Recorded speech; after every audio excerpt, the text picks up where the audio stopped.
2020-nji ýylda 4 ýyl möhlet bilen azatlykdan mahrum edilen Türkmenistanly raýat jurnalisti Nurgeldi Halikow 8-nji ýylyna türme möhletini tamamlap azatlyga çykdy.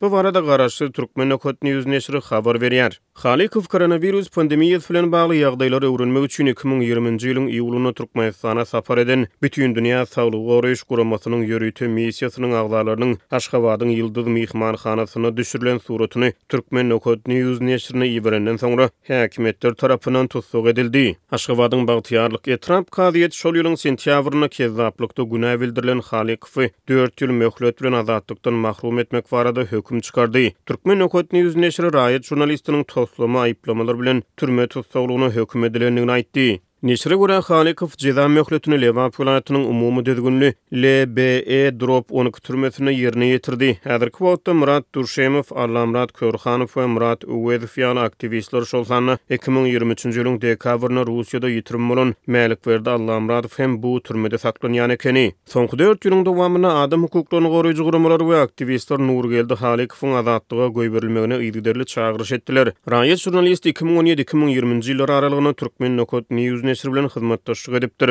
Garaşsyz neşri onuň jurnalistiki işiniň aralyş matlaply toslanyp tapylan aýplamalar esasyna tutsaklygy höküm edilendigini aýtdy. New Yorkda ýerleşen jurnalistleri goramak baradaky komitet düýbi Parijde ýerleşen Serhetsizdir reportýorlar guramasy ýyly Türkmenistana jurnalistlaryň öz işlerini erkin ýerine ýetirmeklerine ruhsat berilmegine we raýat jurnalistiniň tutsaklykdan boşadylmagyna birnäçe gedek çagyryş etdiler. Ýewropada howpsuzlyk we hyzmatdaşlyk guramasynyň media azatlygy boýunça wekili Teresa Ribeiro 2021-nji ýylyň 11-nji fevralyna Awstriýanyň Wiener şäherine türkmen diplomatlary bilen geçiren duşugyny Halikowyň akbaly bilen gyzyklandy. Ribeiro 2023-nji ýylyň Tomtuny Aşgabada malaçyran saparynyň dowamyna hem Türkmenistanyň hökümetini media azatlygy babatyna öz üstüne alan halkary borçnamalaryny berjay etmäge çagyrdy. Türkmen hökümeti ýurtda söz we medeniýet azatlygyny berk çäklendirmekde ýygyderli tanqid edilýär. Ýurdun media kanunçylygy senzurany gadagyn edýär. Ýöne muňa garamazdan iş ýüzünde senzura öz güýjünde galýar. Şeýlede media serýeşleri ýurdun ajaýyp keşbini şöhrelendirmek bilen borçlandyrylýar.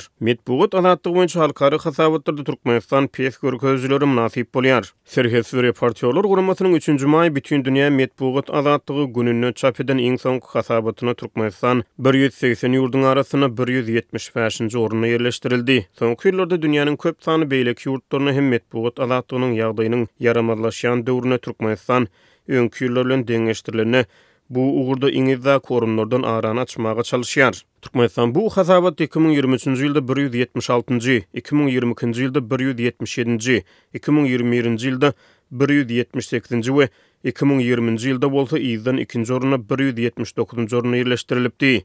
Şeýlelikde Türkmenistan media azatlygy boýunça halkara hasabatda soňky 4 ýylda 4 derece ýokary galdy. Ýöne bu döwürde dünýäniň ençeme ýurdunda medeniýet azatlygynyň ýagdaýy yaramazlaşdy.